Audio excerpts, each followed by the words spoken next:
अस्सलाम वालेकुम। Next class में भाई वेलकम है आप लोगों का। और इस क्लास में एनर्जेटिक्स ऑफ फेज चेंज मतलब कि जब एक फिजिकल स्टेट दूसरी फिजिकल स्टेट में कन्वर्ट होती है। आप लोग जानते हो कि मैटर की तीन स्टेट्स हैं, सॉलिड स्टेट, लिक्विड स्टेट और गैसियस स्टेट। जब सॉलिड स्टेट लिक्विड स्टेट में कन्वर्ट होती है तो एनर्जी में चेंजेस आती हैं। कैसे एनर्जी में चेंजेस आती हैं उस पर बात करना है। जैसे लिक्विड स्टेट गैसियस स्टेट में या वेपर फेज में कन्वर्ट होती है तो फिर एनर्जी में चेंजेस आते हैं। वो एनर्जी में चेंजेस उनको क्या बोलते हैं और वो किस तरह के होते हैं, किस टाइप के होते हैं, एक्सोथर्मिक होते हैं या एंडोथर्मिक होते हैं, इन पर हमें बातें करनी है। और इसी तरीके से जब सॉलिड डायरेक्टली वेपर्स में कन्वर्ट हो जाता है, लिक्विड स्टेट को बाईपास कर जाता है, जिसे आप सब्लिमेशन बोलते हो, तो इस दौरान जो एनर्जी के चेंजेस आते हैं उनको आप क्या बोलते हो और उन पर थोड़ी सी बात करेंगे इसी क्लास में। देखो, आप सभी लोग जानते हो कि तीन स्टेट्स है मैटर की, solids, liquids and gases. Solids में इंटरमोलिक्यूलर फोर्सेस सबसे ज्यादा स्ट्रांग होती हैं। सॉलिड्स में इंटरमोलिक्यूलर फोर्सेस सबसे ज्यादा स्ट्रांग होती हैं, यानी स्ट्रांगेस्ट होती हैं। गैसेस में इंटरमोलिक्यूलर फोर्सेस वीकेस्ट होती हैं क्योंकि मॉलिक्यूल्स दूर दूर होते हैं। और मैं बता चुका हूं कि इंटरमोलिक्यूलर फोर्सेस और डिस्टेंस बिटवीन मॉलिक्यूल में इनवर्स रिलेशन है। जब जब मॉलिक्यूल्स में डिस्टेंस बढ़ेगा तो इंटरमोलिक्यूलर फोर्सेस वीक हो जाएंगी। ये गैसियस स्टेट में भी बात चलती रही है आपकी, ठीक है, इससे पहले भी ये बातें मैं करता रहा हूं। और लिक्विड स्टेट जो है इनमें इंटरमीडिएट इंटरमोलिक्यूलर फोर्सेस होती हैं। तो सबसे ज्यादा स्ट्रॉन्ग इंटरमोलिक्यूलर फोर्सेस सॉलिड्स में, उसके बाद लिक्विड्स में और लास्ट में गैसेस में, ठीक है, गैसेस में। तो आप देख सकते हो कि सॉलिड्स में इंटरमोलिक्यूलर फोर्सेस सबसे ज्यादा स्ट्रॉन्ग होती हैं, लिक्विड्स में उससे कम और गैसेस में उससे कम। ये तो है इंटरमोलिक्यूलर फोर्सेस का ऑर्डर। एक ऑर्डर है एनर्जी का ऑर्डर, एक है एनर्जी का ऑर्डर, या अगर बेटर लिखा जाए तो पोटेंशियल एनर्जी का ऑर्डर। सॉलिड, लिक्विड और गैसेस में किसकी एनर्जी सबसे ज्यादा है? तो आंसर है गैसेस की एनर्जी सबसे ज्यादा है। गैसेस की एनर्जी सबसे ज्यादा है क्योंकि मॉलिक्यूल फ्री टू मूव होते हैं, रैंडम मोशंस कर रहे होते हैं, ट्रांसलेशनल मोशंस कर रहे होते हैं। लिक्विड में लिक्विड्स की जो एनर्जी है वो थोड़ी सी कम होती है, गैसेस की निस्बत लिक्विड्स की एनर्जी थोड़ी सी कम होती है। और सबसे कम एनर्जी सॉलिड्स की होती है क्योंकि सॉलिड्स में सिर्फ और सिर्फ वाइब्रेशनल काइनेटिक एनर्जी होती है, कोई ट्रांसलेशनल काइनेटिक एनर्जी नहीं होती। लिक्विड मॉलिक्यूल्स के पास ट्रांसलेशनल काइनेटिक एनर्जी होती है। इंटरमोलिक्यूलर फोर्सेस का ऑर्डर पूछे तो सॉलिड में सबसे स्ट्रांग, लिक्विड में वीक, गैसेस में सबसे वीक। एनर्जी का ऑर्डर पूछे या पोटेंशियल एनर्जी का ऑर्डर पूछे तो गैसेस में सबसे ज्यादा, लिक्विड्स की और कम और सॉलिड्स की सबसे कम। तो जब भी कोई फेज चेंज होती है, मिसाल के तौर पर कोई सॉलिड है, सॉलिड लिक्विड में कन्वर्ट हुआ, तो जाहिर सी बात है एनर्जी भी चेंज होगी और इंटरमोलिक्यूलर फोर्सेस भी चेंज होगी। सॉलिड जैसे लिक्विड में कन्वर्ट होता है तो इंटरमोलिक्यूलर फोर्सेस वीक हो जाती हैं और एनर्जी बढ़ जाती है थोड़ी सी, ठीक है, पोटेंशियल एनर्जी बढ़ जाती है। इसी तरीके से जब लिक्विड गैस में कन्वर्ट होता है तो एनर्जी मॉलिक्यूल्स की और बढ़ जाती है। इसीलिए तो इसको लिक्विड को गैस में कन्वर्ट करने के लिए हीट देनी पड़ती है, ठीक है, इसीलिए तो सॉलिड को लिक्विड में कन्वर्ट करने के लिए हीट देनी पड़ती है, ठीक है। यहां पर हम गैस और वेपर्स के बीच का जो डिफरेंस है उसको फिलहाल इग्नोर करेंगे, ठीक है। कभी गैस को वेपर और कभी वेपर को गैस बोल देंगे, हालांकि इसमें क्लियर कट डिफरेंस है, ठीक है ना। तो यहां पर जो है मुझे वेपर्स लिखना चाहिए था, ज्यादा सुटेबल वेपर्स ही रहता, तो लेकिन कभी कभी बड़े टॉपिक पर बात करते हुए ऐसी छोटी मोटी गलतियां हो जाती हैं। वेपर्स, ठीक है। लिक्विड्स को जब वेपर्स में कन्वर्ट करते हैं तो हमें हीट देनी पड़ती है। इससे क्या साबित हुआ कि वेपर्स की एनर्जी लिक्विड से क्या होती है, ज्यादा होती है। इसी तरीके से जब आप सॉलिड को वेपर्स में डायरेक्टली कन्वर्ट करते हो without passing through the liquid phase, sublimation, इसमें भी आपको हीट करना पड़ता है, इसमें भी आपको हीट करना पड़ता है। तो ये भी पता लगता है कि वेपर्स की जो एनर्जी है वो सॉलिड से ज्यादा है, लेकिन इंटरमोलिक्यूलर फोर्सेस सबसे ज्यादा स्ट्रॉन्ग सॉलिड्स में, फिर लिक्विड में और सबसे वीक वेपर्स में। तो ये क्या क्या चेंज होती हैं, किस तरीके से इंटरमोलिक्यूलर फोर्सेस चेंज होती हैं, किस तरीके से एनर्जी चेंज होती है, उसके बारे में थोड़ी सी बात मैंने की।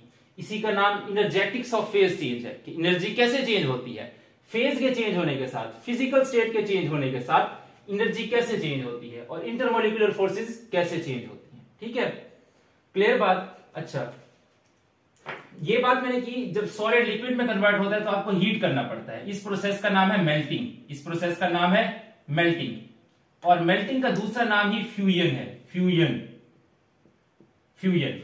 अच्छा, लिक्विड जब वेपर्स में कन्वर्ट होता है तो विदाउट हीटिंग कन्वर्ट होगा तो इवेपोरेशन, और जब हीट करने पर कन्वर्ट होगा तो that will be vaporisation, that will be vaporisation. Evaporation और वेपराइजेशन का फर्क मैंने बताया था आपको, क्लियर। अच्छा, सॉलिड जब डायरेक्टली वेपर्स में कन्वर्ट होता है हीट करने पर तो इसको हम बोलते हैं सब्लिमेशन, सब्लिमेशन। अच्छा, सॉलिड जब लिक्विड में कन्वर्ट होता है तो इतनी ज्यादा हीट हमें नहीं देनी पड़ती, क्योंकि सॉलिड और लिक्विड में इंटरमोलिकुलर फोर्सेस काफी स्ट्रांग होती हैं। लेकिन जब लिक्विड वेपर्स में कन्वर्ट होता है तो फिर हमें अच्छी खासी हीट देनी पड़ती है, क्योंकि लिक्विड्स और वेपर्स में जो इंटरमोलिकुलर फोर्सेस का फर्क है वो काफी ज्यादा है। इसी तरीके से सॉलिड जब डायरेक्टली वेपर्स में कन्वर्ट होता है तब भी हमें अच्छी खासी हीट करनी पड़ती है, क्योंकि सॉलिड और वेपर्स के बीच जो इंटरमोलिकुलर फोर्सेस या एनर्जी का डिफरेंस है वो काफी ज्यादा होता है। तो जब हमें एनर्जी ज्यादा देनी पड़ेगी फेज चेंज करते वक्त, इसका मतलब ये होगा कि उन दो फेजेस के बीच में इंटरमोलिकुलर फोर्सेस और एनर्जी का जो फर्क है वो ज्यादा है। अगर एनर्जी कम देनी पड़ेगी तो इसका मतलब इंटरमोलिकुलर फोर्सेस और एनर्जी का जो फर्क है वो भी कम है, ठीक है ना। तो इस एक्सपीरियंस को भी याद रखना है। तो आप कह सकते हो कि the amount of energy absorbed during a phase change give us a quantitative idea about the difference in intermolecular forces between the two states, ठीक है। इस बात को भी आपने थोड़ा पहले से बांध लेना है, ठीक है। मैंने अच्छे तरीके से आपको समझा दी। सॉलिड जब लिक्विड में कन्वर्ट होता है इस प्रोसेस को मेल्टिंग बोलते हैं। मेल्टिंग का दूसरा नाम फ्यूजन। इस मेल्टिंग के दौरान, ये फ्यूजन के दौरान सॉलिड जो हीट एब्सॉर्ब करता है लिक्विड में कन्वर्ट होने के लिए, सॉलिड का एक मोल लिक्विड में कन्वर्ट होने के लिए अपने मेल्टिंग पॉइंट पर जो हीट एब्सॉर्ब करता है उसका नाम है molar heat of fusion. Molar heat of fusion.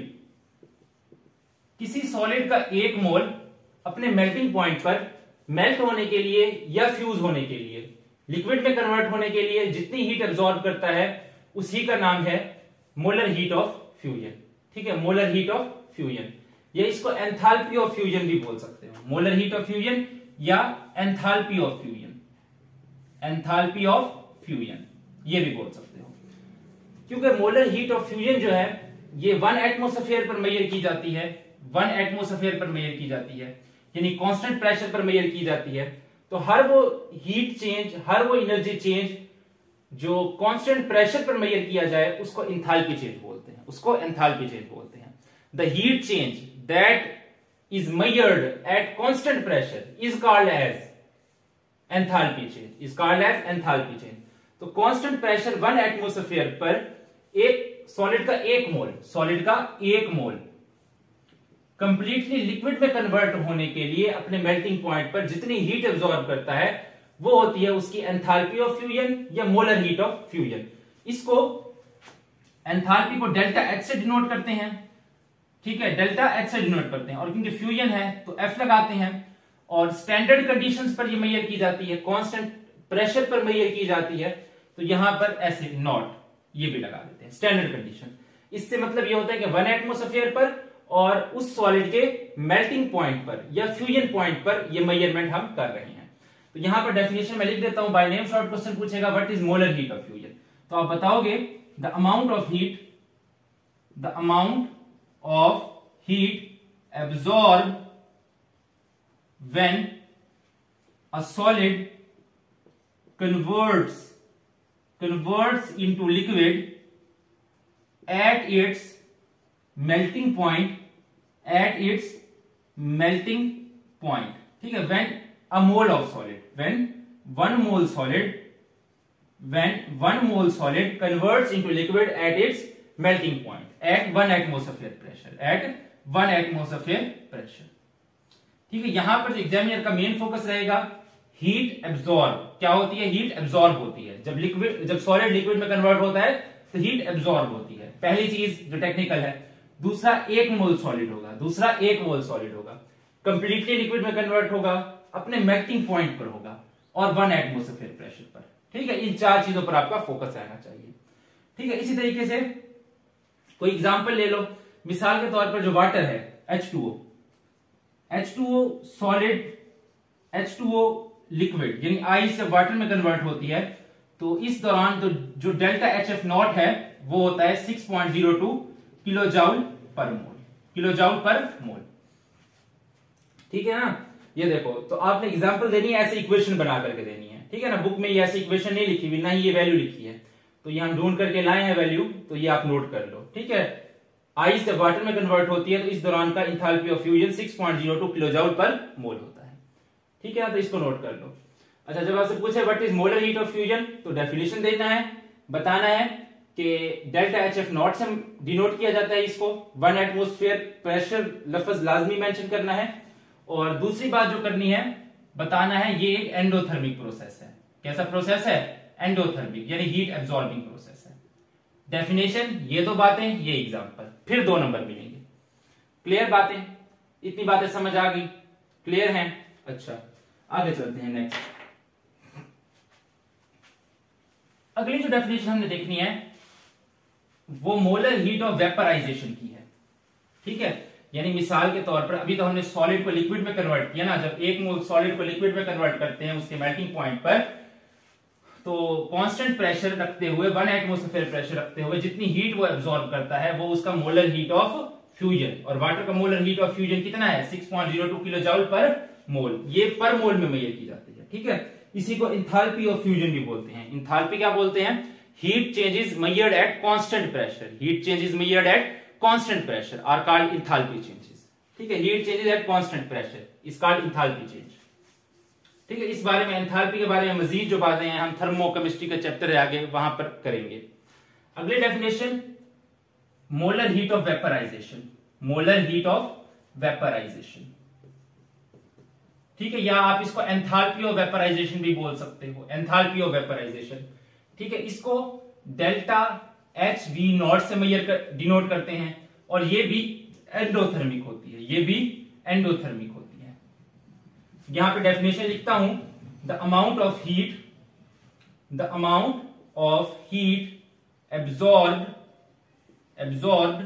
When 1 mole of liquid, molar है तो 1 मोल का लफ्ज लाजमी आएगा, 1 mole of liquid converts into vapors completely at its boiling point।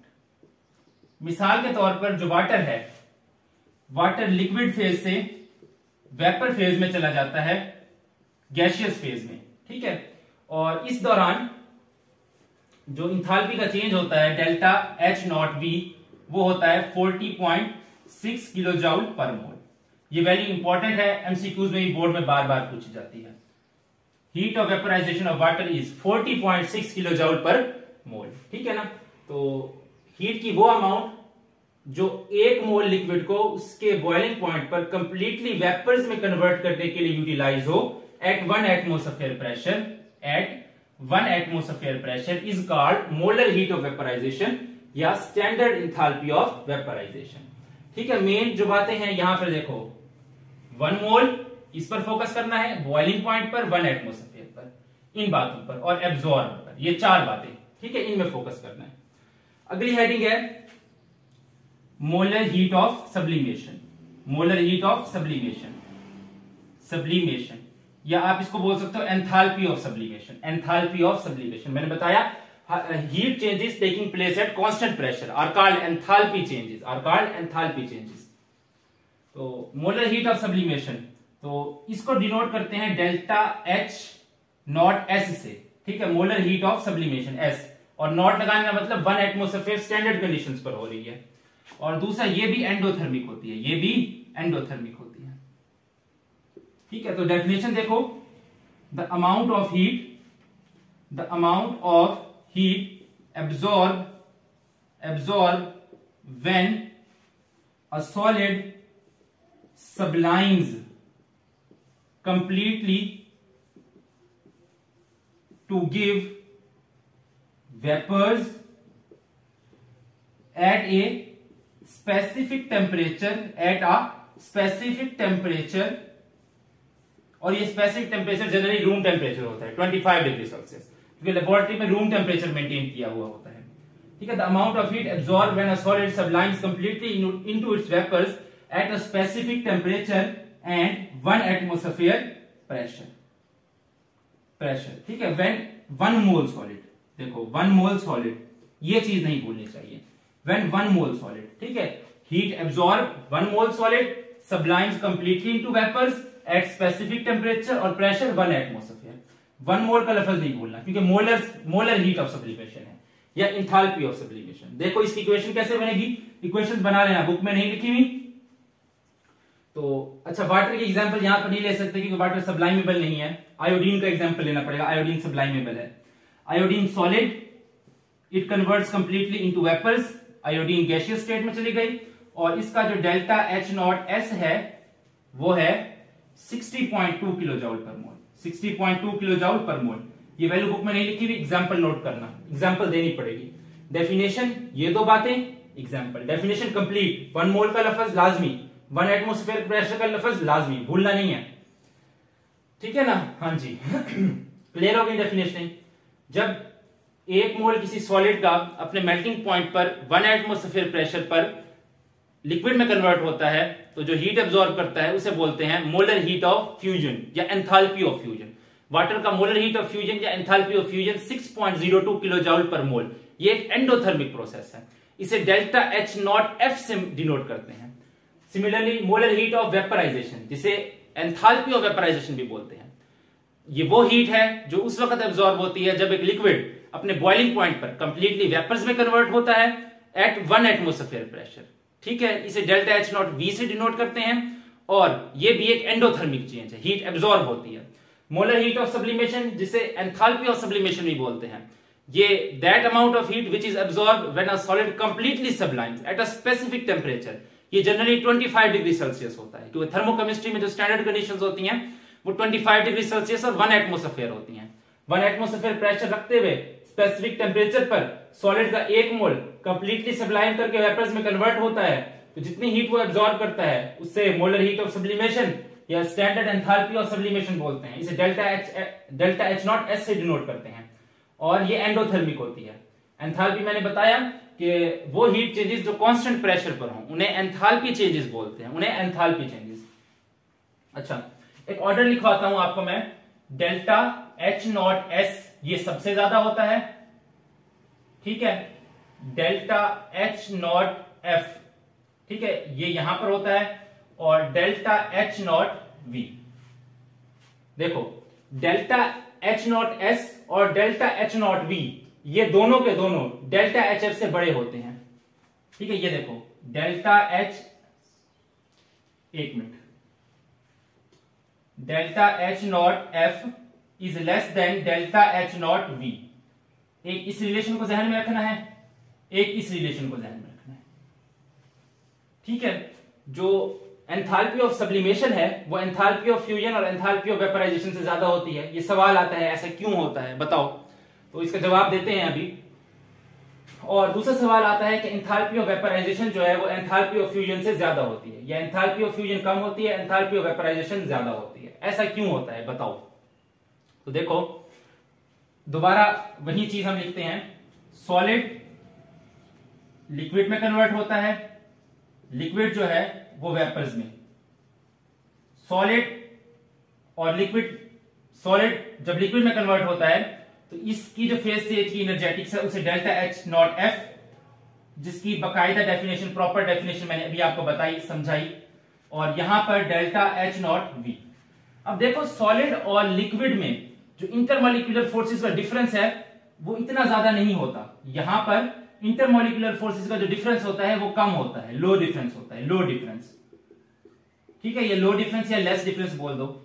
जबकि लिक्विड और वेपर्स में जो इंटरमॉलिक्यूलर फोर्सेस का डिफरेंस है वो सॉलिड और लिक्विड्स के मुकाबले में ज्यादा होता है। सॉलिड और लिक्विड्स में जो इंटरमॉलिक्यूलर फोर्सेस का डिफरेंस है वो कम रहता है, जबकि लिक्विड्स और वेपर्स में जो इंटरमॉलिक्यूलर फोर्सेस का डिफरेंस है वो ज्यादा होता है। इसीलिए जब एक लिक्विड वेपर्स में कन्वर्ट होता है तो वो ज्यादा हीट एब्सॉर्ब करता है, ठीक है। जबकि जब एक सॉलिड लिक्विड में कन्वर्ट होता है तो वो कम हीट एब्जॉर्ब करता है। मिसाल के तौर पर अगर वाटर देखो, डेल्टा एच एफ नॉट, ये कितनी होती है वाटर के लिए? 6.02 किलो जॉल पर मोल होती है, ठीक है। और delta H nought V, heat of vaporisation water के लिए कितनी होती है? 40.6 किलो जॉल पर मोल। तो ये आप एग्जांपल दे सकते हो, ठीक है। बताओगे कि सॉलिड स्टेट और लिक्विड स्टेट में इंटरमोलिकुलर फोर्सेस का जो फर्क है वो इतना ज्यादा नहीं होता, जबकि लिक्विड और वेपर्स में इंटरमोलिकुलर फोर्सेस का फर्क ज्यादा होता है। इसलिए सॉलिड को लिक्विड में कन्वर्ट करना आसान है, कम हीट लगती है। मिसाल के तौर पर वाटर को अगर आइस से लिक्विड वाटर में कन्वर्ट किया जाए तो 6.02 किलो जॉल पर मोल हीट लगती है। और लिक्विड और वेपर्स में इंटरमोलिकुलर फोर्सेस का डिफरेंस होता है बहुत ज्यादा, जिसकी वजह से लिक्विड को वेपर्स में कन्वर्ट करना होता है मुश्किल, जिसकी वजह से हीट ज्यादा एब्जॉर्ब होती है। मिसाल के तौर पर जब वाटर को आप वेपर्स में कन्वर्ट करते हैं तो 40.6 किलो जॉल पर मोल हीट एब्जॉर्ब होती है। तो इस तरीके से आप इसका आंसर दे सकते हो। सवाल पूछेगा why molar heat of fusion is less than molar heat of vaporization, या यूं पूछेगा कि why molar heat of vaporization is greater than molar heat of fusion, ठीक है। तो इस तरीके से सवाल पूछेगा। अच्छा, एक और सवाल जो पूछता है कि why molar heat of sublimation is greater than molar heat of fusion and molar heat of vaporization, इस तरीके से पूछेगा। तो अब देखो, जब सॉलिड को आप डायरेक्टली वेपर्स में कन्वर्ट कर रहे हो, सॉलिड को डायरेक्टली वेपर्स में कन्वर्ट कर रहे हो, तो सॉलिड और वेपर्स में जो डिफरेंस है इंटरमोलिकुलर फोर्सेस का वो बहुत ज्यादा है, वो बहुत ज्यादा है। मानो अगर ये मैं कहूं ये एनर्जी का ग्राफ है और यहां पर ये सॉलिड्स हैं, यहां पर ये लिक्विड्स हैं और यहां पर ये गैसेस हैं, तो देखो सॉलिड और लिक्विड के बीच में जो एनर्जी का गैप है वो कम है, ठीक है, वो कम है। गैसेस स्टेट को यहां पर बनाना चाहिए, दिस इज लिक्विड और ये गैसेस हैं, ठीक है। जबकि यहां पर देखो लिक्विड और गैसेस स्टेट में, लिक्विड और गैसेस स्टेट में इंटरमोलिकुलर फोर्सेस का जो फर्क है वो ज्यादा है, वो ज्यादा है। इसलिए हमने कहा डेल्टा एच नॉट वी जो है वो ज्यादा होता है, डेल्टा एच नॉट एफ कम होता है। लेकिन यहां पर देखो सब्लिमेशन में क्या होता है, सॉलिड को आप डायरेक्टली वेपर्स में कन्वर्ट करते हो, तो सॉलिड और वेपर स्टेट में जो फर्क है इंटरमोलिकुलर फोर्सेस का वो तो बहुत ज्यादा है, वो लिक्विड और गैसेस से भी ज्यादा है, वो लिक्विड और सॉलिड्स के मुकाबले में भी ज्यादा है। तो आप बताओगे कि सॉलिड और गैसेस के बीच में जो इंटरमोलिकुलर फोर्सेस का फर्क होता है वो बहुत ज्यादा होता है, इतना ज्यादा होता है कि वो फर्क लिक्विड और सॉलिड के बीच की इंटरमोलिकुलर फोर्सेस से भी ज्यादा होता है, लिक्विड और गैसेस के बीच की इंटरमोलिकुलर फोर्सेस से भी ज्यादा होता है, ठीक है। यही वजह है कि जो मोलर हीट ऑफ सब्लिमेशन है वो बहुत ज्यादा होती है, वो बहुत ज्यादा होती है। मिसाल के तौर पर एक मिसाल नोट करो, देखो आयोडीन की बात करता हूं, आयोडीन की, delta H F not, iodine के लिए इसकी वैल्यू होती है 7.824 किलो जॉल पर मोल। ये बुक में नहीं लिखी हुई, नोट करना, ये एग्जांपल नोट करना। डेल्टा एच नॉट वी जो है आयोडीन के लिए +22 किलो जॉल पर मोल, ये भी प्लस में होती हैं, ये तीनों जो पढ़ाएंगे ये सारी एंडोथर्मिक थी। अच्छा, और आयोडीन के लिए जो डेल्टा एच नॉट एस है, मोलर हीट ऑफ सब्लिमेशन, कितनी लिखवाई थी अभी मैंने? 60.2 किलो जॉल पर मोल, 60.2 किलो जॉल पर मोल। तो ये देखो एक्सपेरिमेंटल डाटा से भी जाहिर हो गया। देखो डेल्टा एच एफ नॉट सबसे कम, डेल्टा एच नॉट वी जो है उससे ज्यादा, और डेल्टा एच नॉट एस सबसे ज्यादा, ठीक है। तो इस तरीके से जो है ये आपने ये याद रखना है, इन चीजों को समझ गए, कंसेप्ट ले लिया, समझ आ गई बात की, सवाल का जवाब लिख लोगे। ये इंपॉर्टेंट सवाल है, ये बार बार आते हैं, ये डेफिनेशन और इनकी ये जो रीजन है ये खामखा पूछता रहता है, हर पेपर में इनमें से एक आध सवाल देखने को मिल जाता है। सवाल ना भी आए ना तो इस तरह से कोई ना कोई एमसीक्यू इस रिलेशन में से पूछ ही लेता है, ठीक है ना। तो ये चीजें आपको लाजमी पता होनी चाहिए। अब थोड़ी सी बात मुझे करनी है मोलर हीट ऑफ वेपराइजेशन पर, मोलर हीट ऑफ वेपराइजेशन पर, ठीक है। मोलर हीट ऑफ वेपराइजेशन मैंने बताया क्या होता है कि जब आप किसी लिक्विड को वेपर्स में कन्वर्ट करते हो उसके बॉइलिंग पॉइंट पर at 1 atmospheric pressure without increase in its temperature is called molar heat of vaporisation या एंथैल्पी ऑफ वेपराइजेशन, ऐसे ही बोलते हो ना, यही डेफिनेशन है ना। तो कुछ सब्सटेंसेस है उनकी मोलर हीट ऑफ वेपराइजेशन लिख ली जाए और फिर इस मोलर हीट ऑफ वेपराइजेशन का पोलैरिटी के साथ, साइज ऑफ मॉलिक्यूल के साथ रिलेशन जो है देखा जाए, ठीक है। तो यहां पर हमने देखना है relations of delta H nought V, molar heat of vaporisation, molar heat of vaporisation, ठीक है। हम देखेंगे with number 1 with polarity, polarity के साथ इसका क्या रिलेशन है, मॉलिक्यूल पोलर होगा तो क्या होगा, नॉन पोलर होगा तो फिर क्या होगा। Number 2, size of molecule, size of molecule, इसके साथ भी रिलेशन देखेंगे। ये बुक पर नोट करना है तो कर लो। तो पोलैरिटी और डेल्टा H नॉट V का ये डायरेक्ट रिलेशन होता है, ठीक है। साइज ऑफ मॉलिक्यूल के साथ भी ये डायरेक्ट रिलेशन होता है, ठीक है। ये बात नोट कर लो, बुक पर नोट कर लो। समझा देता हूं ये कैसे होता है। देखो यहां पर मैं कोई सब्सटेंसेस लिख देता हूं, ठीक है। इस डाटा की मदद से जो है हम इस बात को समझ लेंगे। और यहां पर डेल्टा H नॉट V लिख देता हूं।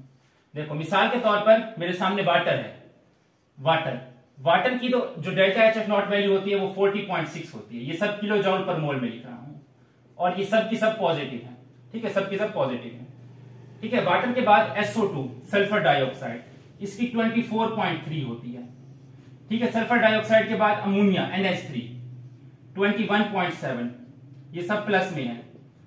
इसके बाद HCl की होती है 15.6 प्लस में, ठीक है। अब ये देखो पोलर मॉलिक्यूल्स में देखो यहां पर वाटर है, वाटर सबसे ज्यादा पोलर है, SO2 से भी ज्यादा पोलर, अमोनिया से भी ज्यादा पोलर, HCl से भी ज्यादा पोलर, ये चारों के चारों पोलर है। लेकिन पोलर कैरेक्टर जो सबसे ज्यादा है वो वाटर में है, इसलिए वाटर की जो डेल्टा H नॉट V है वो सबसे ज्यादा है। क्यों? क्योंकि जब मॉलिक्यूल पोलर होगा तो उसमें इंटरमॉलिक्यूलर फोर्सेस स्ट्रांग होंगी। तो जब इंटरमॉलिक्यूलर फोर्सेस स्ट्रांग होंगी तो क्या होगा, इंटरमॉलिक्यूलर फोर्सेस जब स्ट्रांग होंगी तो उसको वेपर्स में कन्वर्ट करना उतना ही मुश्किल होगा, उसको वेपर्स में कन्वर्ट कर पाना उतना ही मुश्किल होगा, ठीक है। क्योंकि डिफरेंस इंटरमॉलिक्यूलर फोर्सेस का ज्यादा होगा, ठीक है, डिफरेंस इंटरमॉलिक्यूलर फोर्सेस का ज्यादा होगा। अच्छा, एक और बात भी नोट करना, ये जो इन सब में बॉइलिंग पॉइंट जो सबसे ज्यादा है वो वाटर का है और जो सबसे कम बॉइलिंग पॉइंट है वो HCl का है, ठीक है। इसीलिए वाटर की जो delta H nought V value है ये भी सबसे ज्यादा है, क्योंकि हायर टेम्परेचर अचीव करना भी थोड़ा मुश्किल काम होता है, ठीक है ना। तो ये देखो ये तो बस एक जनरल बात है ना, ठीक है, कि बॉइलिंग पॉइंट ज्यादा होगा तो डेल्टा H नॉट V भी ज्यादा होगा, ठीक है। मेन जो इसकी लॉजिक है डेल्टा H नॉट V ज्यादा होने की वो इंटरमॉलिक्यूलर फोर्सेस की है। पोलर मॉलिक्यूल्स का वैसे ज्यादा होता है, पोलर मॉलिक्यूल्स का वैसे ज्यादा होता है, लेकिन उस मॉलिक्यूल का जिसमें पोलैरिटी ज्यादा हो उसमें डेल्टा H नॉट V भी ज्यादा होगा। ये सारे पोलर हैं, इन सब में पोलैरिटी वाटर की ज्यादा है, तो वाटर का delta H nought V enthalpy of vaporisation सबसे ज्यादा है, ठीक है। HCl का सबसे कम, तो इसकी डेल्टा H नॉट V सबसे कम, ठीक है ना, समझ गए। आप कहोगे SO2 में तो हाइड्रोजन बॉन्डिंग नहीं है, SO2 में हाइड्रोजन बॉन्डिंग नहीं है, फिर इसका डेल्टा H नॉट V ज्यादा क्यों है? चलो ये मान सकते हैं कि वाटर का सबसे ज्यादा है, फिर अमोनिया में हाइड्रोजन बॉन्डिंग है, HCl में हाइड्रोजन बॉन्डिंग नहीं होती, ठीक है। तो ये ऑर्डर तो समझ में आता है। SO2 यहां पर कैसे घुसा है? तो आंसर ये है, SO2 जो है इसका जो मॉलिक्यूलर साइज है वो काफी बड़ा होता है। SO2 पोलर गैस है, इसमें आल्दो हाइड्रोजन बॉन्डिंग नहीं होती, लेकिन इसमें जो डाइपोल फोर्सेज होती हैं वो अमोनिया की हाइड्रोजन बॉन्डिंग से स्ट्रांग होती हैं, ठीक है। आल्दो हाइड्रोजन बॉन्डिंग एक स्ट्रांग फोर्स है, डाइपोल फोर्स से भी ज्यादा स्ट्रांग फोर्स है, लेकिन बुक पर एक लाइन लिखो बुक पर लाइन लिखो कि the impact of dipole force और London dispersion force, the impact of dipole force और London dispersion force can be greater than hydrogen bond, although hydrogen bonding is a stronger force than both dipole forces and London dispersion forces। ये line book पर note कर लेना, काम आएगी। देखो इसका size क्योंकि बड़ा है तो इसकी पोलराइजेबिलिटी ज्यादा होगी, ठीक है। पोलराइजेबिलिटी ज्यादा होगी, इंटरमॉलिक्यूलर फोर्सेस स्ट्रांग हो जाएंगी। उसके अलावा ये पोलर मॉलिक्यूल भी है SO2, इसमें डाइपोल फोर्सेस भी होंगी। Although hydrogen bonding strong force है, लेकिन यहां पर जो उसका इंपैक्ट है, यहां पर जो SO2 में डाइपोल फोर्स का इंपैक्ट है वो हाइड्रोजन बॉन्डिंग से भी ज्यादा हो गया है। क्यों ज्यादा हो गया? मैंने बताया साइज बढ़ गया है इस वजह से, ठीक है ना। इसी वजह से इसका जो बॉइलिंग पॉइंट है SO2 का ये भी थोड़ा ज्यादा होता है। तो इस एक्सपीरियंस को याद रखना है। कुछ नॉन पोलर मॉलिक्यूल ले लेते हैं, लाइक F2 की डेल्टा H नॉट V होती है +5.9, ठीक है, +5.9। इसी तरीके से क्लोरीन की होती है 10.00, ब्रोमीन की होती है +15, आयोडीन की होती है अभी लिखी थी +22। तो ये देखो ये पोलर थे, ये नॉन पोलर थे। नॉन पोलर में आप देखो वैल्यूज वैसे ही कम है, यहां पर HCl और आयोडीन को कंपेयर करो तो आयोडीन की ज्यादा है। आयोडीन की किस लिए ज्यादा है? हालांकि आयोडीन में लंदन डिस्पर्शन फोर्सेज होती हैं, यहां पर लंदन डिस्पर्शन फोर्सेज का इंपैक्ट ज्यादा हो जाता है डाइपोल फोर्सेज से। हालांकि जो डाइपोल फोर्सेज हैं वो स्ट्रांग फोर्सेज होती हैं, लेकिन कभी कभी ऐसा बिहेवियर देखने को मिल जाता है, क्योंकि एक्सेप्शनली लार्ज साइज है, आयोडीन का साइज काफी बड़ा होता है, ठीक है ना। अच्छा, मजीद हाइड्रोकार्बन में देख लो, ये मीथेन है, मीथेन में 8.6 किलो जूल पर मोल। इसी तरह से एथेन में C2H4 में इसका कुछ होता है 15.1। प्रोपेन C3H8 होता है मेरे ख्याल से प्रोपेन में 16.9 और हेक्सेन C6H14 इसका 30.1। तो देखो हेक्सेन भी नॉन पोलर है, इसमें 30 किलो जूल पर मोल, अमोनिया से भी ज्यादा, SO2 से भी ज्यादा। क्यों? क्योंकि इसका साइज काफी बड़ा होता है, एटॉमिसिटी काफी ज्यादा है। एटॉमिसिटी ज्यादा होने की वजह से लंदन डिस्पर्शन फोर्सेस का जो इंपैक्ट है वो इधर अमोनिया की हाइड्रोजन बॉन्डिंग से भी ज्यादा, SO2 की डाइपोल फोर्स से भी ज्यादा हो जाता है, ठीक है ना, तो अच्छा खासा बढ़ जाता है। यहां पर देखो F2 का साइज स्मॉल, क्लोरीन का उससे बड़ा, ब्रोमीन का उससे बड़ा, आयोडीन का उससे बड़ा। जैसे जैसे साइज बढ़ता जाता है वैसे वैसे जो है आपकी delta H0V enthalpy of vaporisation की वैल्यू भी बढ़ती जाती है। तो यहां पर आप लिख लो कि डेल्टा H0V ये डायरेक्टली प्रोपोर्शनल है साइज के, डायरेक्टली प्रोपोर्शनल है पोलैरिटी के, ठीक है, डायरेक्टली प्रोपोर्शनल है इलेक्ट्रोनेगेटिविटी के डिफरेंस के, ठीक है। डेल्टा H0V ये डायरेक्टली प्रोपोर्शनल है एटॉमिसिटी के, नंबर ऑफ एटम्स ज्यादा होंगे तो उसके भी डायरेक्टली प्रोपोर्शनल है, सरफेस एरिया के डायरेक्टली प्रोपोर्शनल है, सरफेस एरिया के डायरेक्टली प्रोपोर्शनल है, ठीक है। इसके अलावा पोलराइजेबिलिटी जिन मॉलिक्यूल्स में ज्यादा होगी, पोलराइजेबिलिटी जिनमें ज्यादा होगी उनकी डेल्टा H0V भी ज्यादा होगी, पोलराइजेबिलिटी LITY। तो इनमें से ऐसे आपके एमसीक्यूज एंट्रेंस एग्जाम्स में इस तरह के बन सकते हैं, ठीक है ना। तो that was all about molar heat of vaporisation और energetics of phase changes. Hope so आपको अच्छे से समझ आया होगा। अपनी तरफ से हमने पूरी कोशिश की। इंशाल्लाह अगले क्लास में अब मुलाकात होगी, तब तक के लिए अल्लाह हाफिज।